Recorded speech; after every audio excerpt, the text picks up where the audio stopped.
सनातन धर्म के खिलाफ सुपारी लेकर के षड्यंत्र करने वाले तत्वों के द्वारा लगातार शरारत पे शरारत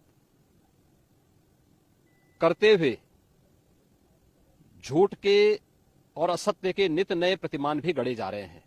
भारत के संसदीय लोकतंत्र की सबसे और सर्वोच्च संस्था देश की संसद में कांग्रेस अध्यक्ष से मल्लिकार्जुन खड़गे और समाजवादी पार्टी के अध्यक्ष श्री अखिलेश यादव का वक्तव्य इस ओर सबका ध्यान आकर्षित करता है। ये दोनों वक्तव्य न केवल इनके सनातन धर्म विरोधी चरित्र को उजागर कराता है, बल्कि इनकी उस गिद्ध दृष्टि की ओर भी सबका ध्यान आकर्षित करता है जो लगातार इस महाकुंभ के खिलाफ पहले दिन से दुष्प्रचार कर रहे हैं। का ये बयान न केवल सनातन धर्म पर प्रहार है, बल्कि निंदनीय भी है और शर्मनाक भी। कांग्रेस अध्यक्ष का यह कहना कि प्रयागराज कुंभ में मौनी अमावस्या के दिन हजारों लोग मर गए, हमें अफसोस होता है। एक इतना वरिष्ठ नेता, कांग्रेस देश की जो सबसे पुरानी पार्टी है, उसके अध्यक्ष से अपेक्षा की जाती है कि वो एक मर्यादित बयान देश की संसद में रखें, और इतना गुमराह करने वाला बयान, झूठ पे झूठ। ऐसे ही समाजवादी पार्टी के अध्यक्ष का बयान, एक प्रतिस्पर्धा दोनों दलों में है, कौन कितना सनातन विरोधी वक्तव्य दे सके। ये कहना कि कोई आंकड़े नहीं दिए गए, यहां से प्रशासन से जो बयान जो आंकड़े दिए गए, उन आंकड़ों को मैंने भी सबके सामने रखा। घटना दुखद थी, हर व्यक्ति दुखित था, और जितने क्विक रिस्पांस से मेला प्रशासन, पुलिस, एनडीआरएफ, एसडीआरएफ,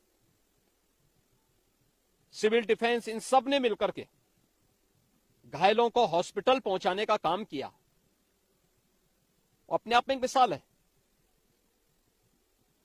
करोड़ों लोग प्रयागराज में उस दिन उपस्थित थे। ये दोनों दल चाहते थे और सनातन धर्म विरोधी चाहते थे कि बड़ा हादसा हो जाए। हमारी पहली प्राथमिकता थी कि किसी भी स्थिति में इसको हम जीरो हादसे तक लेके जाएं, लेकिन दुर्भाग्यपूर्ण तरीके से घटना घटित हुई। लेकिन जितने क्विक रिस्पांस से प्रशासन ने और सभी संबंधित संस्थाओं ने कार्य लेकर के उन्हें हॉस्पिटलाइज किया, उसमें कुछ लोग उस हादसे के शिकार हुए, वह दुखद है। उन सभी परिवारों के प्रति हम लोगों ने अपनी संवेदना भी व्यक्त की और उसके लिए कुछ आर्थिक मुआवजा भी घोषित किया। यद्यपि किसी व्यक्ति की कमी मुआवजे से नहीं हो सकती, लेकिन तब भी हम लोगों ने एक प्रयास किया। घायलों का प्रॉपर उपचार कराया। वे सभी घायल आज भी कुछ प्रयागराज मेडिकल कॉलेज में हैं, बाकी अपने परिवार के सदस्यों के साथ चले गए हैं। मैंने भी, मेरे साथ मेरे मंत्रियों ने भी, प्रशासन ने भी, प्रदेश के मुख्य सचिव ने भी, प्रदेश के डीजीपी ने भी उन सभी लोगों से मुलाकात की थी। और मैं तो देखकर बहुत चौंक था कि जो लोग प्रयागराज मेडिकल कॉलेज में भर्ती थे, जब मेरी उनसे बातचीत हो रही थी, तो उनमें से सभी लोग ये उनके द्वारा कहा जा रहा, साहब व्यवस्था में खामी नहीं, लेकिन हमारी किस्मत है या फिर ऐसी स्थिति पैदा हुई। और उनके सभी पहलुओं को लेकर के सरकार भी जांच करा रही है और उसके लिए एक न्यायिक कमीशन भी हमने तत्काल गठित किया। लेकिन हमारी पहली प्राथमिकता थी कि जो ये लगभग 8 से 9 करोड़ लोग प्रयागराज में उपस्थित हैं, इन्हें सुरक्षित उनके घरों के लिए वापस भेजना।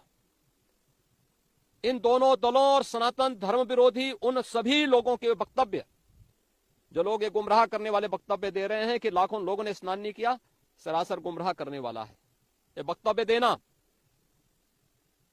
कि कोई अमृत स्नान या साय स्नान नहीं हुआ, ये भी गुमराह करने वाला वक्तव्य है और सनातन धर्म की अवमानना ही नहीं, बदनाम करने की साजिश का एक हिस्सा है।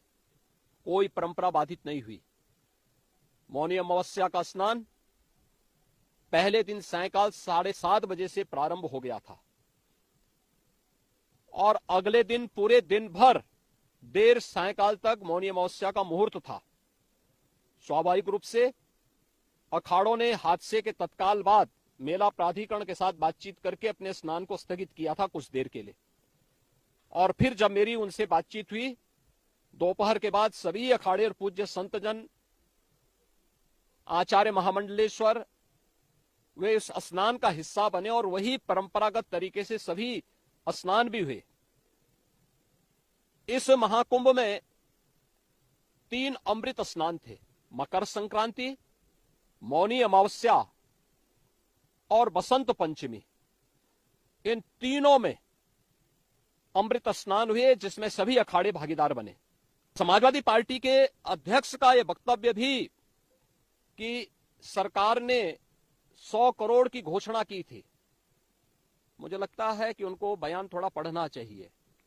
ये लोग 12 बजे सो करके उठने वाले लोग हैं।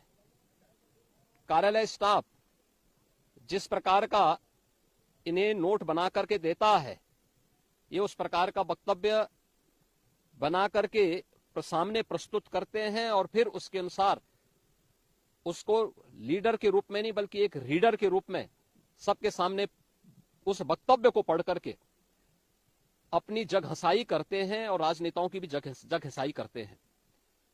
यही स्थिति मैंने बार बार कहा कि महाकुंभ में 40 से 45 करोड़ श्रद्धालु इस पूरे महाकुंभ के आयोजन में भागीदार बनेंगे।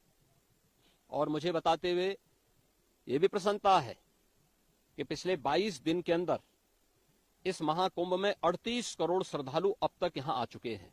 पूरी दुनिया आ रही है, लेकिन इन दलों ने जिन्होंने सनातन धर्म के खिलाफ सफारी लेकर के एक षड्यंत्र करने में लिप्त हैं, इनका षड्यंत्र कामयाब नहीं होगा।